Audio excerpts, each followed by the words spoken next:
Na predavanju bom predstavil posebne oblike odklonskosti, ki lahko v posebnih utemeljenih primerih včasih izpolnijo tudi znake kaznivih dejanj. Torej, predavanje obsega predvsem splošne določbe kazenskega zakonika, kdaj so mladoletniki lahko tudi kazensko odgovorni, kakšni vzgojni ukrepi se jim lahko izrečejo in kakšne znake kaznivih dejanj lahko izpolnijo kibernetska odklonska dejanja. Kaj so to?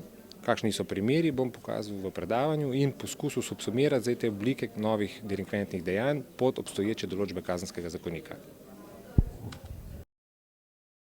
Dober dan, hvala lepa za vabilo najprej organizatorju safe.si, da lahko spregovorim znova v takem velikem zboru strokovnjakov v osnovnih šolah. Jaz sem originalno kazenski pravnik, kriminolog, delam na Inštitutu za kriminologijo, tako da sem do teh tem prišel skozi kazniva dejanja. Teh je relativno, že kar uvodoma lahko rečem, manj v tem prostoru, kot bi si mogoče sicer domnevali. Zato so včasih tudi vprašanja malo teoretična, ampak tudi teorija pa kazenski zakonik in kazenska zakonodaja, represivni organi morajo nekako dohitevati, capljati počasi vsaj za tem nekim hitrim razvojem informacijske tehnologije in zato grem jaz tukaj do enih skrajnih primerov v tej prezentaciji, ali lahko določena dejanja otrok, predvsem otrok, izpolnijo znake kaznivih dejanj. Ali je to mogoče ali ne, seveda ja, ampak poglejmo si v kakšnih primerih. Uvodoma bi rekel, da je zelo dobro razlikovati med mojo predhodnico pa mojem predavanju v tem, če razumemo kibernetsko varnost v širšem smislu v obliki 3 stebrov. Prvi steber je steber VOI, varnost informacij in omrežij, ali pa omrežna informacijska varnost, to je to, s čimer se ukvarja v Sloveniji CERT.si. To je prvi steber. Drugi steber so kazniva dejanja, s čimer se ukvarjajo organi odkrivanja in pregona kaznivih dejanj, to je pri nas policija, pa na evropski ravni Eurojust, Europol in tako naprej. In tretji steber je obramba, pri nas imamo vojsko, Evropska obrambna agencija na evropski ravni. Skratka, to so trije različni stebri, ki seveda niso hermetično zaprti, ampak seveda neka dejanja povezana z VOI, z varnostjo informacij in omrežij, lahko izpolnijo tudi znake kaznivih dejanj in imamo CERT vpleten in tudi policijo in tožilstvo. Ampak to je zelo fajn razumeti, ko govorimo recimo o kibernetski varnosti, v čem bo pa res tekla beseda, ali bo tukaj policaj govoril, ali bo tukaj neka to, ko je moja predhodnica govorila, o kriptolokerju in tako naprej. Skratka, so mogoče ločiti vsaj tako schematično te 3 stebre. No, ko govorimo o kaznivih dejanjih, vidimo, da v bistvu tudi v Sloveniji imamo že ena kazniva dejanja, recimo nekaj primerov iz dnevnega časopisja, 18 ovadenih je bilo zaradi izsiljevanja in razpošiljanja fotografij gole profesorice. Profesorica naj bi na eni gimnaziji, šentviški, pustila USB ključek in potem ta USB ključek je zakrožil, gor je imela neke fotografije in to je zelo seveda v roku 1 ure zakrožil med sošolci. Skratka, je šlo za kaznivo dejanje, mislim, da še ni bilo do konca preganjeno, tožilstvo je začelo pregon. Potem imamo ta primer ravnatelja, tipično kaznivo dejanje neopravičenega slikovnega snemanja, neko kaznivo dejanje, ali pa tretji primer, osmošolci posneli pornič in ga razširili po spletu. In imamo tam seveda, mediji to pograbijo zelo sočno, tiskovna predstavnica Anita Leskovec potem nekaj pove policije in tudi ravnateljica Katja Arzenšek je postavljena pod mikrofon in se mora tam nekako zagovarjati in govoriti, kaj se je zgodilo. Skratka, tudi v Sloveniji imamo primere v bistvu sumov kaznivih dejanj, ki jih obravnava policija in tudi že tožilstvo in recimo za en primer, ta sem tudi poizvedbo dal, preko informacij, dostop do informacij javnega značaja na policijo, postopek še teče, recimo ta najtežji primer, in še ni bil končan. V Ameriki, vse posod po državah, so se velike zakonodajne spremembe zgodile ob težkih primerih, to so primeri običajno samomorov mladoletnikov. To so bili tisti primeri, ki so v bistvu zrevoltirali javnost in se takrat sprejemali nove zakone, ki so bili pa spet v eno skrajnost, bi rekel skrajnost pretirane juridizacije, pretiranega zapovedovanja, kaj je prav in kaj narobe. Recimo tak je bil ta primer MySpace suicide case, primer Megan Mayer, 15-letnice, ki je naredila samomor, potem ko je bila v MySpaceu nadlegovana in je številne države v ZDA so potem sprejele tako imenovan Megan Mayer Act, kjer je ta bila gospa utoževana, da ne gremo v detajle primera, ta mama je to en lažni profil odprla od ene punce, ker je bila ta punčka njena hči skregana s to Megan Mayer. in je mama hotela pomagati v tem sporu, in potem toliko pomagala, da je punca Meghan Maja naredila samomor. Ne? In je šlo za obtoževanje tega kaznivega dejanja, napada, v slovenščini bi rekli napada na informacijski sistem, ki na koncu je bila tudi oproščena za vsa hujša kazniva dejanja, ker praktično, kaj pa ta mama naredila, pod nekim lažnim profilom ustvarila. Ne? Zdaj že to toliko problematično, to je tista diskusija, ki mene zanima, kdaj neka dejanja postanejo tako škodljiva, da gre za kazniva dejanja. Ne, kdaj je potreba namest, če rečem tako v enem stavku, kdaj je potrebno namest v učilnico, iti v sodno dvorano. To je tisto, kar je ključno. Ne? No, recimo primer obrekovanja na MySpaceu 15-letnika, 15-letnik je učiteljici svoji, ne, dala mu slabo oceno in je neke grde stvari pisal in bil obsojen zaradi kaznivega dejanja obrekovanja, defamation v Ameriki. To so kazniva dejanja, ena vrsta kaznivih dejanj zoper čast in dobro ime. Ali pa recimo v Kanadi, to tudi mi poznamo, hate crime, ne, kaj je zdaj to, kriminaliteta je sovraštva, recimo, ko določene ljudi napadamo zaradi njihovih osebnih okoliščin, bodi si to religija, bodi si je to neko etično, tudi v tem primeru Kika Ginger, ne, da je rdeče lasce takrat nabutata, ne, in je bil tudi so bile obsodbe zaradi te kriminalitete in sovraštva. Tako da imamo več primerov po svetu, kot rečeno, največji premiki se zgodijo ob nekih tragičnih primerih, nažalost, in prej je pa bolj malo razmišljanja o tem. Ne? No, primer video manipulacije, to je zelo dobro, če imamo v mislih te slovenske primere, tudi meni se zdi simpatično, vidite, kako lahko neka video manipulacija eskalira na mednarodno prizorišče, ne? Ko je bil ta Varoufakis obtožen, da je sredinc pokazal med nekim predavanjem v Zagrebu, ne? V Evropski uniji, in potem so pokazali novinarji, kako se da to lahko zmanipulira tudi video, ne, kar bi rekli, sliko se da tako z lahkoto zmanipulira, tukaj so pa celo z enim programom video, a on dvigne roko ali ne dvigne roko. V enem videu dvigne roko, pa pokaže sredinco, v drugem videu pa ne pokaže sredinca. Hočem reči, da tudi tisto, kar video vidimo, aha, saj to pa je res se zgodilo, se pa ja vidimo film, ne, je tudi to lahko v bistvu prirejeno in zlorabljeno. Ne. No, tako da bom v tem predstavitvi zdaj na hitro povedal nekaj osnovnih stvari, ki najbolj že veste, ampak pač iz tega svojega središča raziskovanja in dela z mladimi, kakor smo ga mi počeli na Inštitutu za kriminologijo, koliko mladi uporabljajo internet in kaj, o tem je že veliko napisanega, odklonsko vedenje, to je pa zdaj tista pomembna stvar, da je to odklonsko vedenje prerašča neke meje in bi rekli, da kot družba želimo, da je to pa kaznovano. Ne? Kakšne oblike odklonskega vedenja poznamo, kaj otroci poročajo, da se zdi njim sporno, koliko tega je pojavnost, škoda, kakšna škoda je, zdaj imamo ene klasične teoretike, pa bi rekli avtorje, ki govorijo, ja, saj to na internetu, tako kot je že moja predhodnica omenila, saj to je virtualno nasilje, virtualno nadlegovanje, saj to ni v bistvu res tako problematično, saj lahko izklopimo telefon, saj logiramo dol z računalnika, z Facebooka, ne, spletnih socialnih omrežij in je stvar rešena. Ne. No, imamo pa druge, ki kažejo, da tudi neke signifikantne, pomembne škode nastajajo tudi zaradi teh dejanj in koliko se tem soočiš na kratko in kako to soočanje, ki je zelo raznoliko, uvrstiti to najbolj, bi rekel, kladivo, a ne, kazensko-pravni represivni aparat. Ali sploh je primeren, velikokrat rečem, lahko ni primeren, ne, kdaj pa je primeren. In to je pa tisto vrednostno tehtanje, ki ga moramo kot družba narediti in ki ga seveda na koncu naredi sodišče. Ne. Uporaba interneta, to samo na kratko bi rekel, da jasni podatki kažejo, da mlajši kot so ljudje, več uporabljajo internet in seveda, da to z leti tudi narašča v vseh starostnih skupinah. Ne? To ključno vidimo 4 starostne skupine, v vsaki starostni skupini z leti s potekom časa narašča uporaba interneta. Mogoče nekaj podatkov za Slovenijo, na 1000 prebivalcev mobilno omrežje, ne? Na 1000 prebivalcev imamo več kot 1000 mobilnih priklopčkov, absolutni znesek 1 milijon, leta 2000, 2 milijona mobilnih telefonov v 2010 in 2012 podatek, ki sem ga nazadnje gledal, je 2 milijona 200. Skratka, več kot en mobilni telefon na prebivalca v Sloveniji. Ne? To je ena realna slika. Ali vaši otroci uporabljajo internet? Vidimo, da smo tukaj nad povprečjem Evropske unije, 88% otrok uporablja internet v Sloveniji. Kaj pa mobilni telefon? Smo tudi nad povprečjem v Evropski uniji. Imamo zdaj različne telefone, pa zdaj ni to pomembno, 76% uporablja mobilni telefon.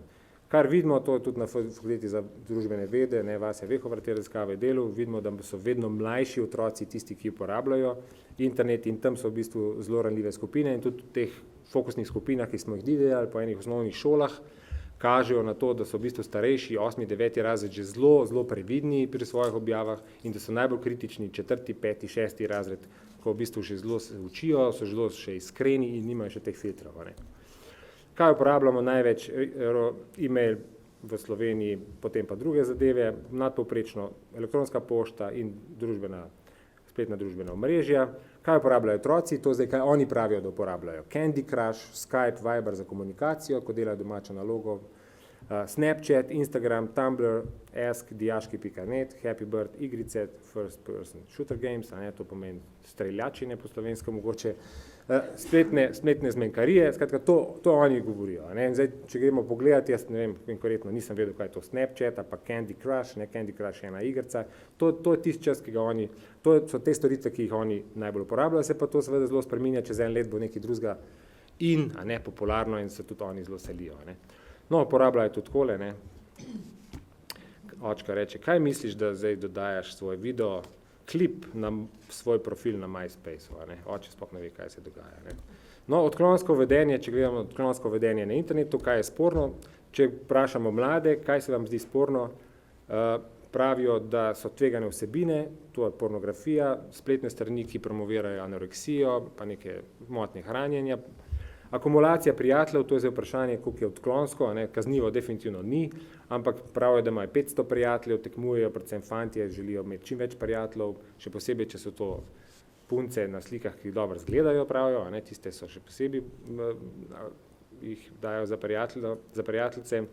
Osebno dobivanje s tistim, ki jih ne poznajo odprej, to raziskave kažejo, da je tega zelo malo, je pa zelo tveganje. Skratka, to je neko obnašanje, ki je zelo tvegano, je pa tako 1, 2 ali pa 3% v Sloveniji.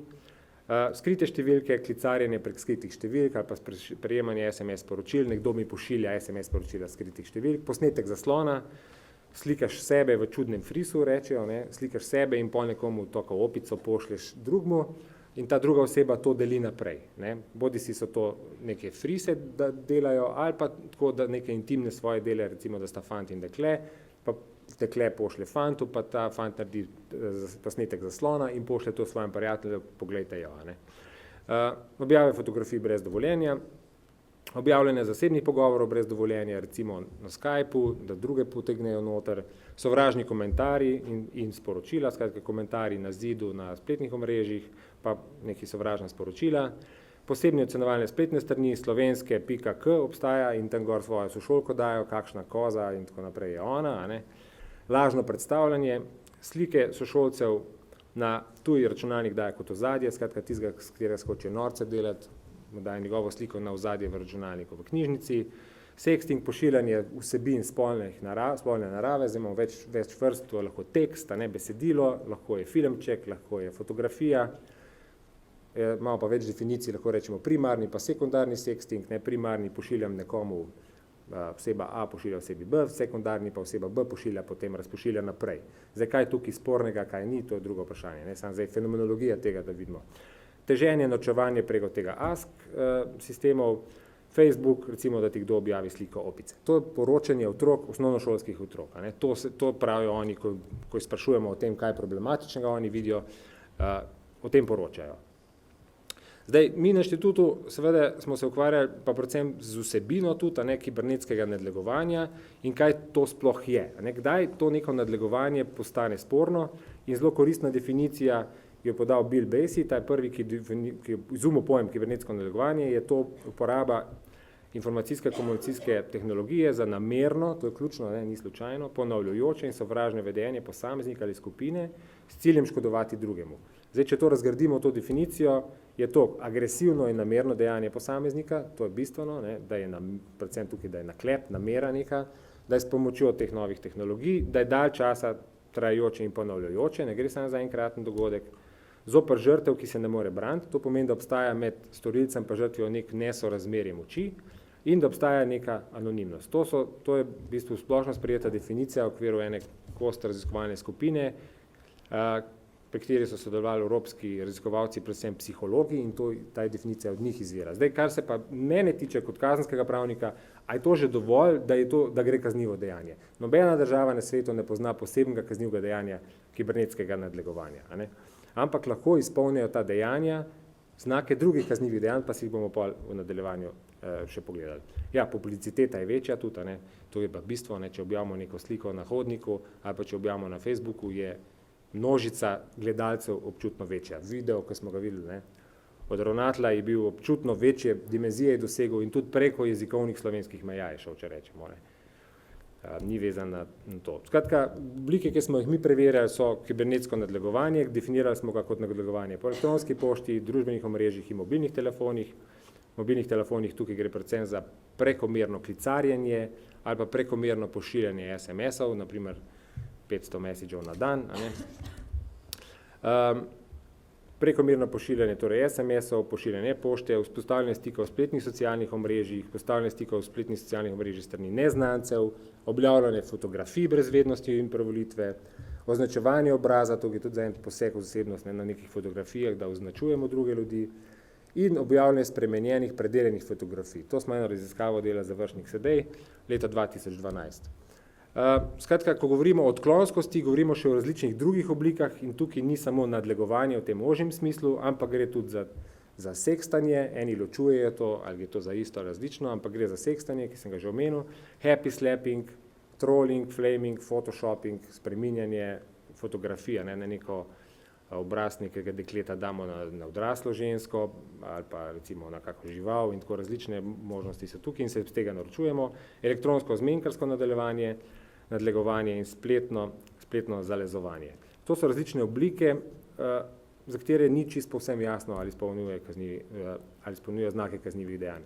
Zdaj, to je, kaj sploh so odklonska ravnanja. Koliko pa tega je? Zdaj nasplošno lahko rečemo, pa da ne berem teh številk, da je tega okrog 5 do 35% v različnih državah, v različnih študijah. Za ZDA obstaja vsaj 80 študij in vse kažejo, da je to tam recimo okrog 10%, ki otrok poroča, da je bilo nadlegovanih kibernetsko, ne, skratka pomočjo mobilnih telefonov ali pa na internetu. Kar to nam pove je, da ne gre za tako velik problem, je pa problem, ki ga je potrebno zaznati in na katerega je treba odgovoriti in tudi spremeniti kazensko zakonodajo v tem smislu. Ne. Skratka, ne gre za nekaj, kar lahko pogledamo stran, češ to se pa ne tiče policije, kar je zelo pogosta praksa bila v preteklosti, češ policija se s tem ne bo ukvarjala, to je stvar šole, pedagogov, ne pa policije, mi se ukvarjamo z resnim kriminalom.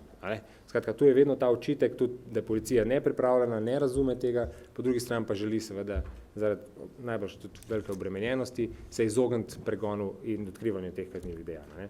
No, EU Kids Online, to je ta največja raziskava, ki jo jaz poznam v Evropi, po vseh državah članicah EU, je pokazala za Slovenijo 9 do 16 let, koliko je v bistvu razmerje nadlegovanja na internetu v živo in prek mobilnega telefona in če pogledamo, ne, ta osnovni podatek, vidimo v živo 15% poroča o tem, na internetu 4%, prek mobilnega telefona 3%. Tako da majhne številke, ampak so primeri lahko tudi pomembni. Ne.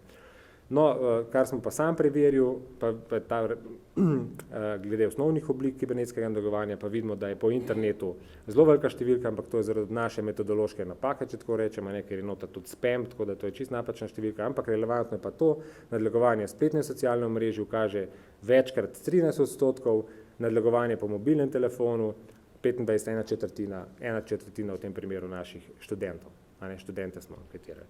Tako da lahko rečemo, tako, če zelo posplošimo, okoli 10% se vrti, tudi do 20% grejo ta oblike nadlegovanja, kar je pomembno. Torej, temeljno vprašanje za kazenskega pravnika so učilnica ali kaznilnica. Skratka, ali se s tem ukvarjamo v razredu, ali se s tem ukvarjamo v sodni dvorani. Ali naj rožljamo sploh z orožjem, ker tu seveda, če pripeljamo nek policijski aparat v ta sistem, lahko naredimo tudi več škode kot koristi, sekundarna viktimizacija, zelo znan pojav, kjer so žrtve potem še sekundarno viktimizirane zaradi tega postopka, ki ga policija pelje. Zelo treba biti po eni strani previden, po drugi strani pa spet ne preveč zadržan, če gre za resne oblike. Ali naj se vmešajo represivni državni organi. Ja, jaz bi rekel, ja, morajo se tudi včasih vmešati, zato ker raziskave kažejo, da ta škoda pomembna.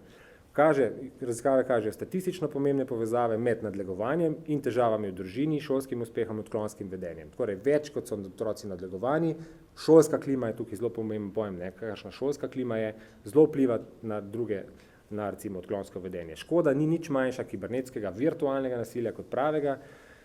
Zakaj? Zato, ker storilec žrtve ne pozna, ne ve, kdo je tisti jaka, naprimer, ki ga ves čas nadleguje, ampak lahko je teh jakov to 10, lahko je eden, nadleguje ga 24 ur na dan, ves čas, ko so priklopljeni. Ne ve, skratka, kakšna je ta grožnja, komu naj se izogne. Posamezniki, to je tudi pomembno, z večjim znanjem, torej posamezniki, ki več vejo o tem, občutijo pri vsakem nadlegovanju tudi manjši stres. To pomeni, da več izobraževanja o tem generira tudi manj stresa. Lahko so posledice tudi hujše od tradicionalnega nadlegovanja, to je tudi zelo pomembno. Žrtve se počutijo jezne, frustrirane, žalostne, osramočene, fantje, recimo moški bolj osramočeni kot pa dekleta, se jih ne dotakne 50%, mladi izjavljajo, da jih boli fizično in psihično, počutijo se depresivno, nič vredno. Skratka, škoda je pomembna in zato na velike škodo mora odgovoriti tudi represivni aparat. Recimo, to je raziskava Patching, ki je delal med kibernetskim nadlegovanjem in samomorilnimi mislimi. Vidimo, da tisti, ki so bili žrtve kibernetskega nadlegovanja, imajo pogosteje samomorilne misli in imajo tudi nižjo samopodobost, kar je logično, ampak to je raziskava na 2000 skoraj otrocih pokazala, tako da vidimo, da je tudi čist jasno znanstveno verificirano. Kako se s tem soočiti, sam na splošno, in kako se potem kazensko pravo v to umešča? Imamo zmanjševanje tveganj za nastanek primera, eni ukrepi, da do primera sploh ne pride. To so ukrepi, ki tudi običajno tradicionalno nadlegovanje zmanjšujejo, recimo šolska klima. Kibernetska nadlegovanje, imamo posebne ukrepe, treninge empatije z uporabo zgodb in to, kar Safe.si izvaja, skozi številni prevencijski programi, ki naj zmanjšajo, da primera sploh pride. Drugič pa odzivanje na potekajoč primer, če nek primer traja, kako se od njega odzvati. Imamo problemsko odzivanje, skratka z nekimi tehničnimi ukrepi, brisanje sporočil, blokiranje pošiljatelja, iskanje podpore pri starših, prijateljih in neko izogibajoče čustveno odzivanje, da to ignoriramo, da imamo občutek krivde, da ima žrtve občutek krivde. Skratka, to so različni možnosti odzivanja. In tretjič, sem se pa umešča kazensko-pravni odziv, skratka, izboljšanje počutja žrtve, to je en način, drug je pa pravne možnosti, ki jim nudi civilno pravo, kazensko pravo, šolska zakonodaja in pravo o prekrških. In zdaj ne bom razlagal vseh teh pravnih možnosti, recimo zelo pomembna je odškodninska, šola odškodninsko odgovorna, če se zgodi kaj v šoli, kaj sploh pomeni danes v šoli na njenem dvorišču, je drugo vprašanje. In če gledamo na kazensko pravno odzivanje, je prvo vprašanje, kdo je sploh odgovoren kazensko. Primarno temeljno načelo kazenska prava je načelo krivdne osebne odgovornosti, to pomeni, ne more biti kazensko odgovoren nikoli starši ali pa učitelji ali pa šola ali pa neki ponudniki internetnih storitev. To je primarno. Skratka, samo tisti, ki je to naredil, subjektivna odgovornost, to pomeni, da je, če je to naredil otrok, je to otrok. Skratka, kdo? Kako je lahko odgovorni so ti različni subjekti? Lahko so odgovorni na te 4 načine, ki sem jih opisal, s tem, da ne vsi na vse načine. Otrok, ki je naredil eno tako dejanje, je lahko kazensko odgovoren, prekrškovno, civilno odgovoren pod določenimi pogoji in disciplinsko odgovoren. Imamo cel korpus tele šolske zakonodaje, ki jo najbrž vi bolj poznate, kaj jaz. Kako je odgovoren? In če gledamo zdaj kazensko odgovornost, vidimo, da imamo tukaj eno tako tudi praznino, v tem smislu, da smo sprejeli nov kazenski zakonik 2008, ki je odkazal na posebna pravila za mladoletnike, jih ni uredil. Skratka, je prepustil to v nekem drugem zakonu, ki bo sprejet 2009 in ta zakon dejansko o obravnavanju mladoletnih prestopnikov je bil že spisan, leži v predalu, po moje vednosti na Ministrstvu za pravosodje, ki bo združil vse določbe kazenskega procesnega prava, kako to preganjati, materialne določbe in kako izvrševati. Ampak tega zakona ni in do takrat se uporablja star zakon KZ. Splošna načela, tukaj pridejo upoštev, skratka, ultima ratio, naj se kazensko pravo uporabi kot zadnje sredstvo, subjekti so določeni, kdo lahko samo odgovarja in kazenske sankcije za otroke pridejo upoštev vzgojni ukrepi. Poseben del pa določa katalog kaznivih dejanj. Kazenska odgovornost pod 14 let, otroci ne odgovarjajo za kazniva dejanja in se jim lahko izrečejo samo vzgojni ukrepi, mlajši polnoletniki, kategorija 14 do 16, starejši mladoletniki in mlajši polnoletniki. To so posebne kategorije otrok, ki se posebno obravnavajo in posebni ukrepi se jim lahko izrečejo. Ključno je, da se mlajšim polnoletnikom, torej mlajšim od 14 let, ni možno jih kazensko sploh obravnavati, prepoved izrekanja kazenskih sankcij. Mlajši polnoletniki se lahko izrečejo samo vzgojni ukrepi, starejšim pa tudi mladoletniški zapor in denarna kazen. Zdaj, če gremo zdaj gledati, kakšni so vzgojni ukrepi, katerih namen je varstvo, pomoč in nadzor nad mladoletniki, Če gremo zdaj gledati, kakšni so ti vzgojni ukrepi, imamo te vrste obstajajo, 6 vzgojnih ukrepov obstaja, v bistvu za ta kibernetska kazniva dejanja ne pridejo upoštev nikoli zavodski ukrepi. Zato, ker za zavodske ukrepe so možno izrekanje, jih je možno izreči samo takrat, kadar so kazniva dejanja, za katere je predpisana kazen zapora 5 let ali več kot 5 let. Več kot 5 let. To pomeni, da se zavodskih ukrepov praktično nikoli ne more izreči in gre vedno, ko bi mladoletnik to naredil, gre za možno izreči samo opozorilne najzavodske vzgojne ukrepe, kar je ukor, navodila in prepovedi in nadzorstvo organov socialnega varstva. Torej, kazenske možnosti tukaj so zelo omejene, zdaj lahko bi bila debata, je to v redu ali ni v redu, jaz bi rekel, da načeloma je ta režim milejšega obravnavanja, vzgojnega obravnavanja mladoletnikov tukaj zelo primeren. Lahko pa bomo srečali tudi kakšno tako kaznivo dejanje, kjer se nam to ne bo zdelo primerno. No, denarna kazen se tudi lahko izreče, kot sem rekel, ampak samo za kazen zapora do 5 let, če je otrok zmožen, če ima dohodke, je zmožen plačati. Če pa ni možno tega izterjati, pa se izrečejo namesto te denarne kazni vzgojni nezavodski ukrepi in kot rečeno, mladoletniški zapor samo za kazniva dejanja, za katerega je zagrožena kazen zapora vsaj 5 let. No, katere kazniva dejanja, potem pa zaključimo, katere kazniva dejanja lahko pride upoštev, cel katalog, jaz sem šel skozi cel posebni del kazenskega zakonika, katere kazniva dejanja lahko pride upoštev, ne bom jih našteval, pa poglejmo samo ena izbrana, ki so malo bolj poudarjena, neopravičeno prisluškovanje in zvočno snemanje, to je eno tako kaznivo dejanje, ki zelo pogosto lahko pride upoštev, recimo pri Skypeu, smo videli slovenski primer tudi takšen, neopravičeno slikovno snemanje tudi, spet zagrožene kazenske sankcije so denarna kazen ali pa zapor do 1 leta, to pomeni, da imamo spet tiste blažje oblike vzgojnih ukrepov, ki se lahko izrečejo. Zloraba osebnih podatkov bo kaznivo dejanje, ki bo zelo pogosto prišlo upoštev. Imamo posebno spremembo, smo imeli pred 3 leti, krajo identitete, tako imenovano v angleščini, naš zakon se malo drugače izraža, kdor prevzame identiteto druge osebe ali z obdelavanjem njenih osebnih podatkov izkorišča njene pravice in prizadene njeno osebno dostojanstvo. Skratka, sprem na spletnem družbenem omrežju, profil učiteljice in tam objavljam razne stvari, na koncu še pornografijo, tipični primeri, tudi vem, da so se zgodile. To je eno tako kaznivo dejanje zoper zlorabe osebnih podatkov. Kaznivo dejanje zoper čast in dobro ime, imamo več teh kaznivih dejanj, tukaj gre za razžalitve, obrekovanje, opravljanja. Obrekovanje je tisto dejanje, kjer neresnične podatke širimo okrog, Opravljanje so pa lahko tudi resnični podatki, bistvo je, da so zasebne narave in nimamo kaj v njih govoriti, tako da to kaznivo dejanje tudi pogosto lahko. Potem pa še to javno spodbujanje sovraštva, nasilja in nestrpnosti, tipično bi rekel slovensko, kaznivo dejanje, kjer imamo poln tega nekega hujskaških dejanj, ki pa je zelo restriktivno preganjanje tudi odraslih, tako da pred otrokih bi to zelo redko prišlo upoštev. Skratka, to so tista kazniva dejanja, ki bi zelo pogosto lahko prišla upoštev, ampak samo otrokom, torej tistim, ki so mlajši do 18 let, bi se lahko izrekli samo nezavodski vzgojni ukrepi. Imamo pa 2 nova kazniva dejanja, s katerim se hoteli malo prilagoditi, novi družbeni realnosti in to je kaznivo dejanje zalezovanja.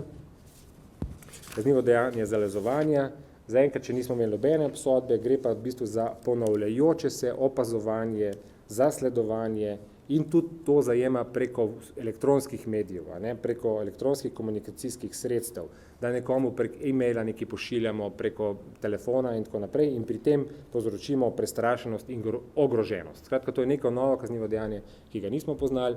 Drugo je pa pridobivanje oseb mlajših od 15 let za spolne namene, to je pa v angleščini grooming, ki je pa spet tudi neka nova oblika kaznivega dejanja, kjer gre za to, da bi storilec rad spolno nasilje izvajal na tistem mladoletniku ali pa recimo ga samo posnel in neko gradivo pornografsko iz tega izdelal. Tako da to so neke nove oblike kaznivih dejanj.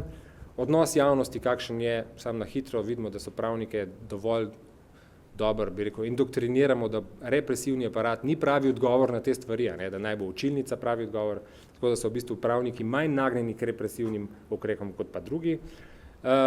Vidimo, da so ženske bolj nagnjene k represivnim ukrepanju kot pa moški, to je tudi zanimivo mogoče. Vidimo pa tudi, če vidite proti desni, ne bi kaznovalo, lažen profil v socialnem omrežju, vidimo, da več kot 50% ljudi tega ne bi kaznovalo. Podobno velja za pošiljanje neželene pošte. Torej, sklepno, če zaključim, Kaj so novosti, ki govorijo o prid kaznovanju, da to treba kaznovati? Ja, imamo novo širino teh kaznivih dejanj, skratka publiciteta. Nek posnetek vidi veliko več ljudi, kot bi videlo sicer. Opazovalcev je več, je tudi transnacionalno. Če imamo video posnetek spolnega občevanja v prikolici, to, kar so mladi želeli posneti, je to seveda berejo lahko ta posnetek po narekovaju tudi izven naših meja. Globina posegov je tudi večja, zato ker lahko več podatkov zberemo, bolj intimne podatke objavimo, in prostor je drug in čas. Skratka, spremeni se te kategorije prostora in časa. Skratka, to govori v prid kaznovanju, ampak v tem, da ne kaznovati, govori pa to, da imamo neke pojavne oblike, ki so lahko, v katerih otroci poročajo, ki so lahko sporne, pa ne moralne, ampak ne moramo jih reči, to pa zdaj kaznovanje vredno. Škoda je včasih lahko tudi vprašljiva, gre tudi za ex post facto odločenost, skratka, mi za nazaj nekaj hočemo sanirati in to v bistvu ni produktivno. Skratka, prevencija je bolj kot kurativa, to že vemo. In odgovorni subjekti so zelo omejeni. Vidimo, da otroci, ki bi to naredili, v bistvu lahko zelo malo, kar se kazensko pravno ukrepamo proti njim. Starši niso odgovorni kazensko, učitelji prav tako niso odgovorni kazensko, obstajajo pa neke odškodninske civilno-pravne možnosti zoper starše in zoper šole. Tukaj bi rekel, da je osnovna meja je 7 let, do katerega velja 7 let starih so starši objektivno odgovorni, nad 7 let so pa starši odgovorni, lahko pa dokažejo z obrnjenim dokaznim bremenom, skratka lahko dokažejo, da niso odgovorni. Šole so prav tako odgovorne, lahko pa se ekskulpirajo. Po defaultu bi rekel, po načeloma pa so odgovorne za otroke, ki so v njihovem varstvu. Lahko pa se te odgovornosti dokažejo, da so naredili vse, kar je bilo v njihovi moči, in če se na njihovem nekem spletnem omrežju v šoli nekaj dogaja, bo mora šola dokazati, da je vse naredila, kar je v njeni moči, da se do tega ne bi prišlo.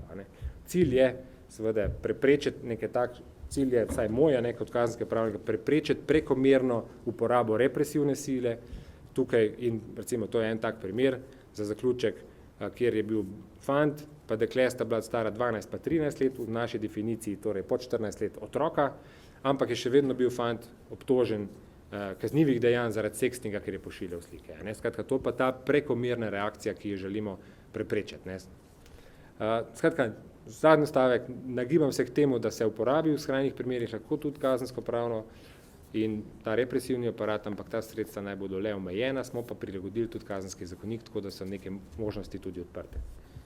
Hvala lepa za vašo pozornost.